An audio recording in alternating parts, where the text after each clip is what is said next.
Welcome back to our channel. It is a gorgeous day to dive deep into the absolute madness unfolding in Los Angeles right now because things are spiraling out of control faster than anyone could have ever predicted. And we are so glad you are here with us to unpack this mess. Brooke kicking them out wasn't just a simple eviction because it was a deeply traumatic severing of the maternal bond that Hope has relied on for her entire life. And imagine the sheer emotional devastation of your own mother looking you in the eye and telling you to pack your bags and get off her property because you made a business decision she didn't agree with.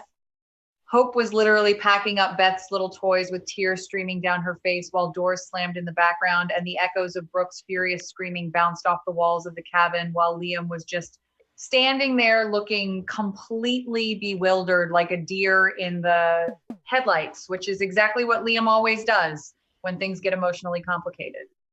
The drive to the Spencer estate must have felt like a funeral march, with the imposing wrought iron gates of Bill's massive mansion slowly opening up like the jaws of a mechanical beast ready to swallow Hope whole because she honestly thought she was finding a safe sanctuary away from the Forrester drama, but she was really just walking completely blindfolded into another high security prison. You can just see the exhaustion and the sheer terror on her face when she walks through those massive double doors, carrying her whole life in cardboard boxes, wondering how everything went so wrong so fast.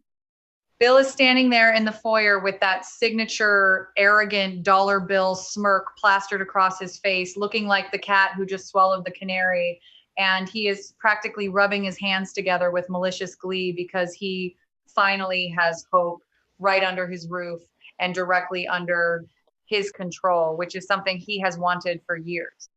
Katie is hovering right there too, playing the incredibly supportive aunt role and offering warm hugs. But you really have to wonder how much she actually sees of Bill's dark manipulation because Bill keeps saying the word family over and over again, like it is some kind of hypnotic magical spell that will suddenly make Hope forget all the terrible, ruthless things he has done to her and her loved ones in the past. Family this and family that sounds so warm and fuzzy and protective until you realize that in Bill Spencer's twisted world, the word family just means loyal soldiers for his corporate army. And he is marking his territory, letting the world know that he owns the Logan legacy now.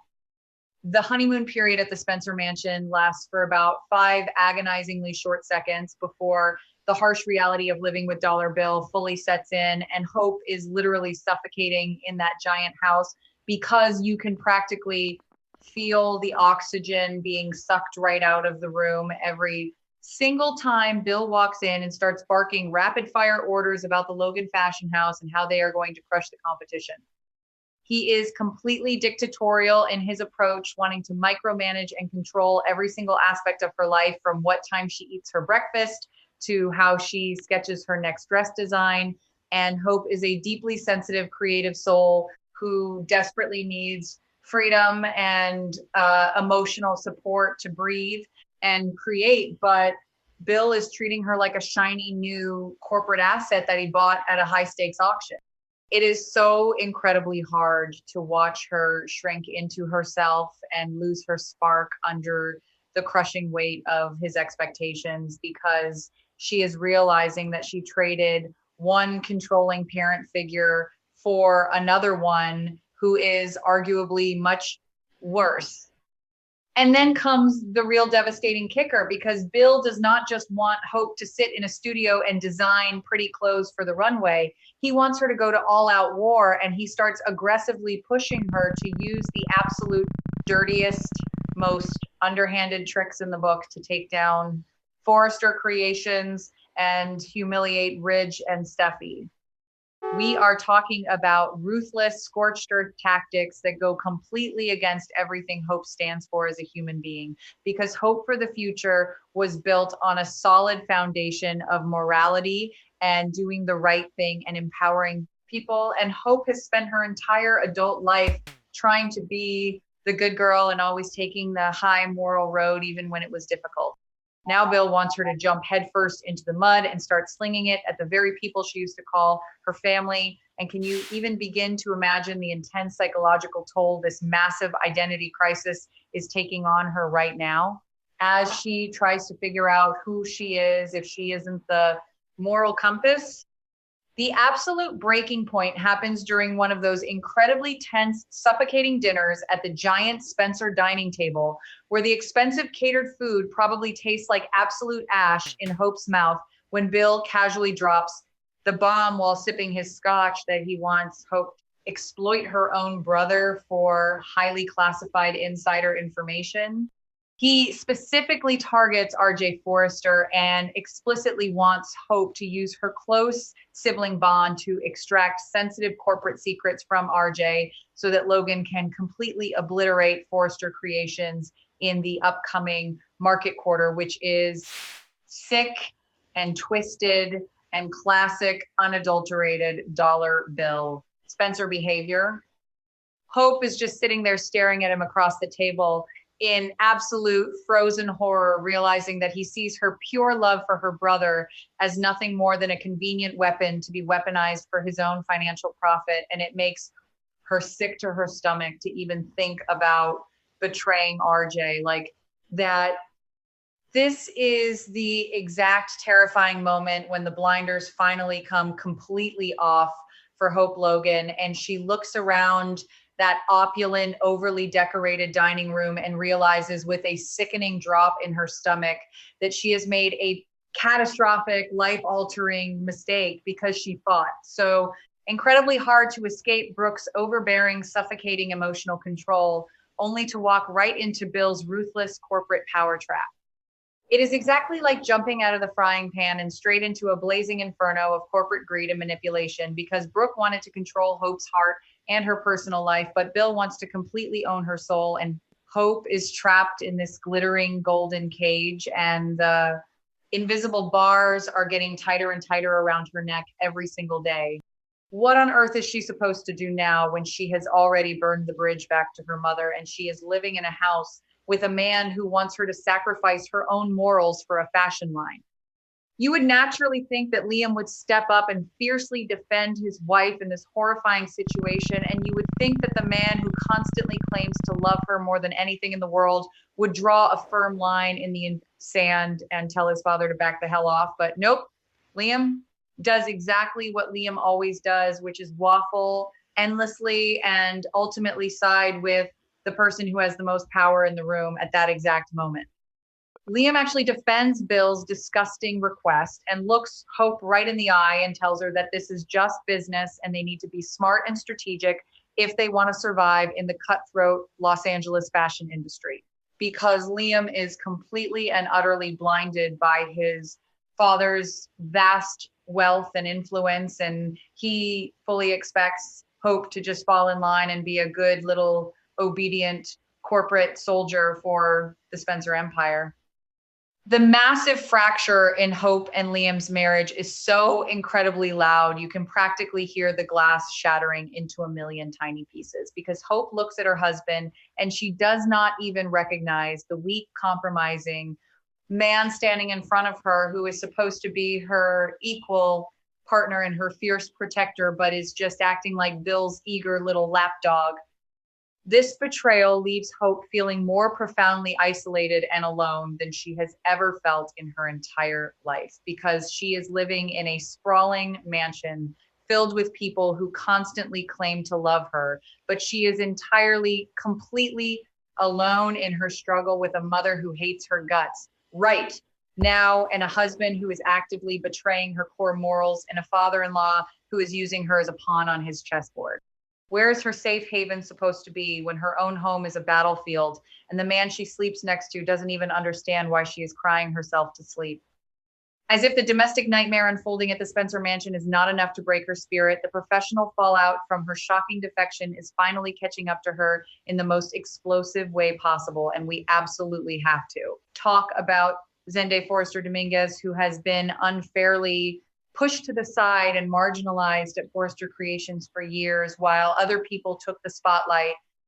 Hope for the Future was supposed to be his big shining moment to prove his worth. And he poured his absolute heart and his soul and his endless creativity into that joint collection with Hope, working late nights and early mornings, believing with everything in him that they were building something beautiful and lasting together. But then Hope just walked away from it all and abandoned him and their project without a second thought, leaving him completely high and dry.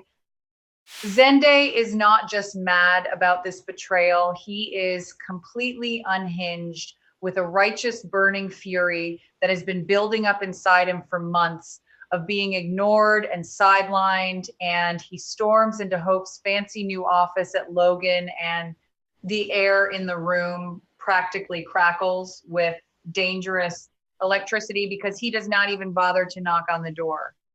He just bursts right through it and unleashes a massive torrent of rage that leaves Hope completely speechless and frozen in her chair, while Zende loudly accuses her of purposely destroying his career, pointing his finger right in her face and telling her that she callously threw away all their hard work just because she wanted to settle a petty personal vendetta against Steffi Forrester. He calls her selfish and he calls her vindictive, and every single word hits her like a physical blow because deep down she knows that part of what he is saying is absolutely true and she cannot hide from it anymore. The most deeply painful part of Zende's furious rant is when he brings up Deke Sharp, because Zende is a Forrester by blood and legacy who has high-end fashion flowing through his veins and is trained for this exacting moment. His entire life proving his unwavering loyalty to the company time and time again, while Hope threw him in the trash so she could go work with her brother Deke, who is an absolute total rookie in the fashion world with zero proven track record. Zende is deeply, profoundly insulted that Hope would choose a complete novice over his years of proven talent and dedication, and he screams at her that she is making an absolute mockery of the industry and insulting everyone who ever believed in her vision, with the veins literally popping out of his neck in a visceral, raw display of pure hurt and unadulterated anger. Hope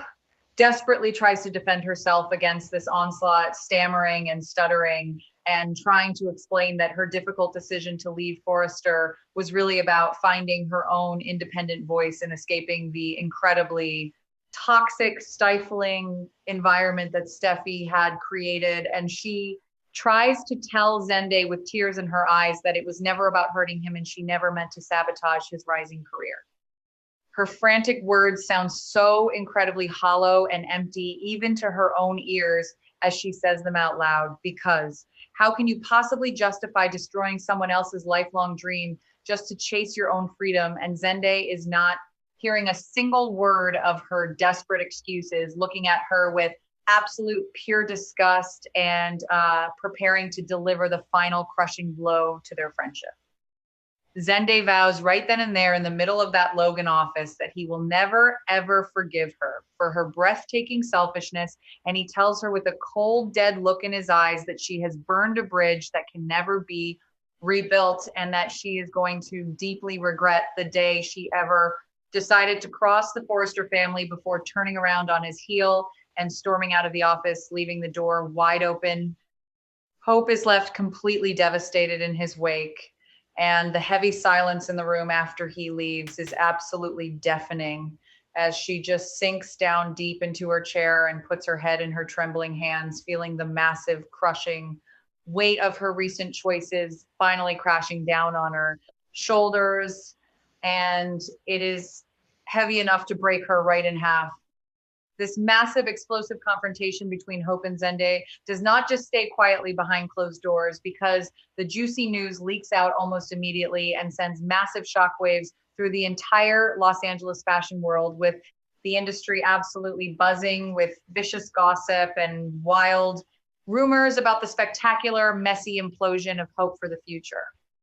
The bitter, ugly rivalry is tearing these legacy families apart at the seams, and Hope is trapped right at the center of the storm with absolutely nowhere to hide from the glaring spotlight, while the fashion press is going to have an absolute field day with this scandal, and the Forrester PR machine is probably already spinning this narrative to make Hope look like a treacherous, greedy villain who stabs her best friends in the back for a paycheck. Sitting all alone in her new office, Hope is entirely consumed by a creeping, terrifying sense of doubt that threatens to swallow her whole. And she starts to obsessively question every single decision she has made over the past few chaotic weeks, wondering if leaving Forrester Creations was really the right choice after all. Did she let her blinding anger at Steffi and her unresolved mommy issues with Brooke completely blind her to the massive collateral damage she was causing to innocent bystanders like Zende because she wanted so badly to be independent and strong? But all she has managed to do is alienate the people who actually cared about her and trap herself in a highly toxic alliance with Dollar Bill Spencer, trading one form of emotional misery for another, and she doesn't know how to stop the bleeding. The psychological breakdown of Hope Logan is happening right before our very eyes, and it is a tragedy to witness because she has always defined herself by her relationships to other people, being Brooke's golden daughter and Liam's loving wife, and the unwavering moral compass of Forrester Creations. But now all of those core identities have been violently stripped away. She does not know who she is anymore when she looks in the mirror, staring deeply into the abyss, while the abyss stares right back at her with Bill Spencer's face. And she thought that moving to Logan and living with the Spencers would be a beautiful fresh start, but it is turning out to be a suffocating nightmare scenario where she is constantly compromising her own deeply held values just to survive the day.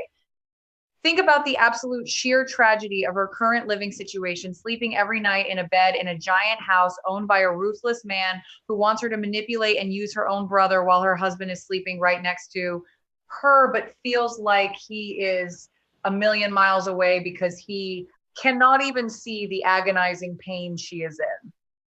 Liam is way too busy drinking the Spencer corporate Kool-Aid and dreaming of market dominance to realize that his wife is actively drowning in guilt and profound isolation, and Hope is screaming at the top of her lungs on the inside, but nobody can hear her because they are all too busy using her as a shiny pawn in their own selfish power games. And it is heartbreaking to watch someone so pure get dragged down into the mud like this without a lifeline.